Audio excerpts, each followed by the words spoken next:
किछि देसी मुगर गोटे बहुत सुंदर रेसिपीटे बनैबा।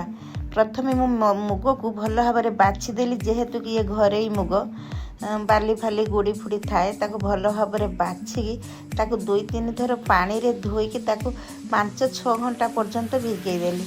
एपटे मु ताको मसला पाई रेडी करनेली। 2टी टमाटर आउ 2-3टा कंचा लंका, किछि धनिया पत्र आउ सेथिरे मु ऐड करदेली मगज दाना। आपन पाखे जदि काजू थी काजू भी ऐड करें।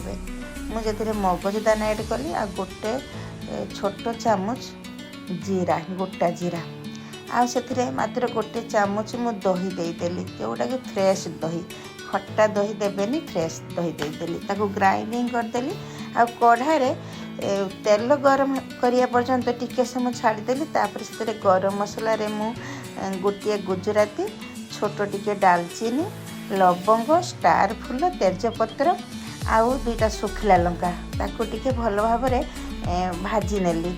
आ जीरा मध्य 2टा पकेली आ ताको टिके भल भाव में भाजी नेली। टिके फुटी आसला परे से मु ऐड करदेली मु ग्राइंडिंग करके रखिथिबा मोर मसला को।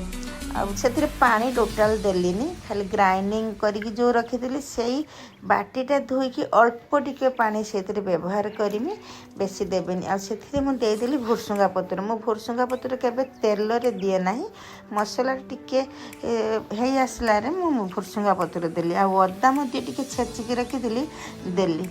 आ तापर देली रेड चिली पाउडर आ धनिया पाउडर, गरम मसला आ हलदी, लुण परिमाण हिसाब रे एठी देली। देखि ताको भल भाव में कषिला पर्यंत मु ताको एपट सेपट कली, जेते पर्यंत एतिरु तेल मसला रु तेल छाड़ी नहीं सेते पर्यंत ताको कषिली। आ सेइथिरे पुणी मु ऐड करदेली मु जो कुकर रे जो सिझेइथिली मुगटा को मु 2टा सीटी देइछि, जेहेतु एटा मु तड़का बनेमी। आपण चाहे गोटे सीटी देवे, गोटे सीटी देले मुगटा गोटा गोटा रहिबो।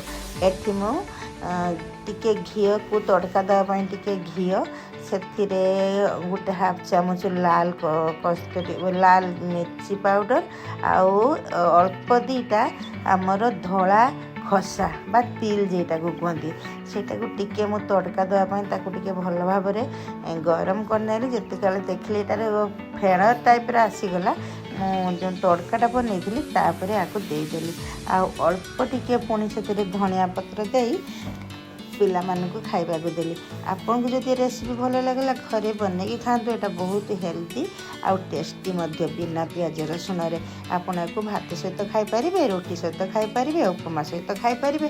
ता छडा याको परोठा सहित बहुत बढ़िया लगे। मते बहुत भल लगे, आपन को भल लगे बोली मु आशा करे। आज भाई मो वीडियो एतिकी, नेक्स्ट वीडियो रे पुणी देखा हबा। रहिली, जय जगन्नाथ।